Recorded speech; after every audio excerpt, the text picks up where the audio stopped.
Angel House is a big part of my own personal faith journey.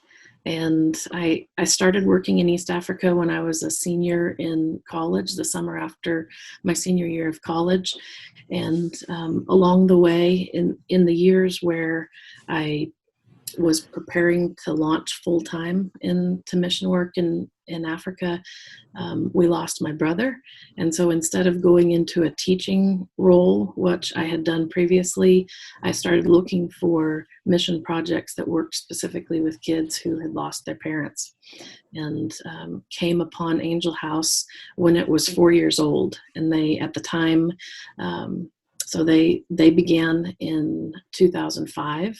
And I moved to Tanzania in January of 2009. And it was at the point where Angel House, they had begun by renting a home in town, in Tarime, and they had about 28 kids by the time that I joined. I signed on to be a house parent for that first year. Okay. And actually the house that they were renting was full up, and so we weren't able to live with them. But so our first task, there were 4 of us missionaries that first year, and our first task was to go and rent a home that would become the first mission house or guest house for short-term and long-term mission workers. And so the piece of land that you are at now was not part of the picture in 2009? They had started building on that piece of land. It's a piece that the village of Gamasara had donated to Angel House. They had an orphan crisis within their village where they had run out of, as families had passed away, they weren't even able. Usually the village leaders go to existing families and ask for them to foster children within the village, and they had run out of families to even be able to do that. But they were rich in land, and so they approached the Angel House leadership as they were renting a home and said, if we gave you land, would you come and build your forever home on our piece of land? And so they had started the building. In fact, it was up to the wall level by the time that we arrived in 2009.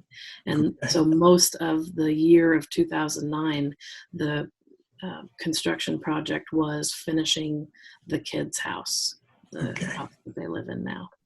So 2009, I mean, you were 28 kids.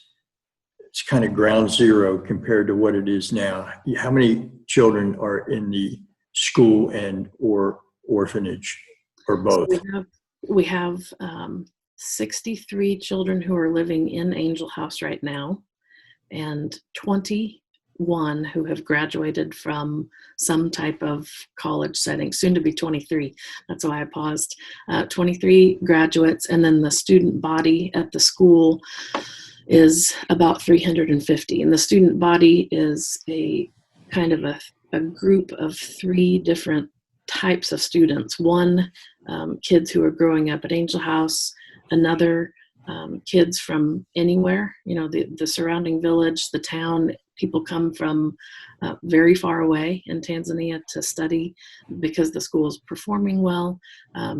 People whose families have means to pay the school fees. And then that third piece are scholarship students who may not have grown up at Angel House, but would have no other way to study at the secondary level without a scholarship.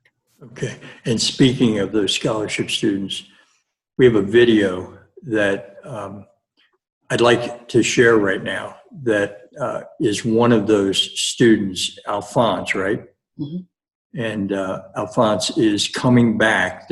What we're about to see is Alphonse, along with a couple of the other students, coming back for a day of celebration, maybe some work and things like that. Let's listen to Alphonse, and then maybe you can describe some of his journey a little bit. Hello, my name is Alphonse Julius. I graduated from Angel House Secondary in 2017.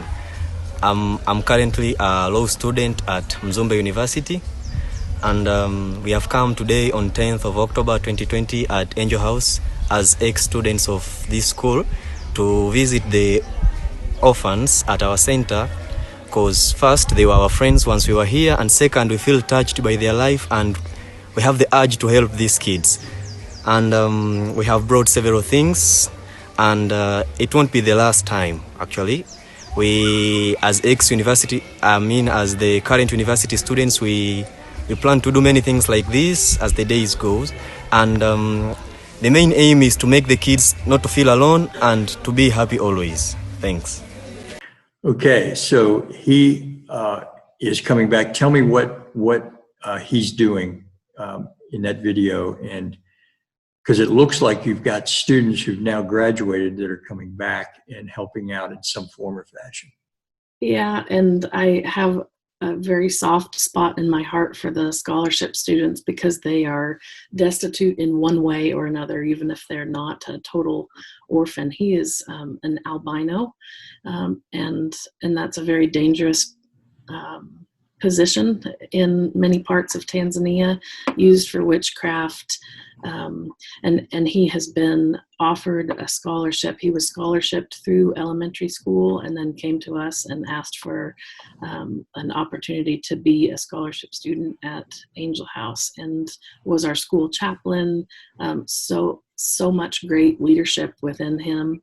And that was middle of October that a number of our college students who were on break decided that they were going to go and visit the kids at their home. They've grasped this vision of Angel House birthing a school, and they want to come back and pour into the lives of the kids at the school. And so they bought soap and cooking oil and candy and put it all in the middle of the great room of the Angel House living room, and then just spent hours sharing and encouraging and casting a vision for the kids of what could be.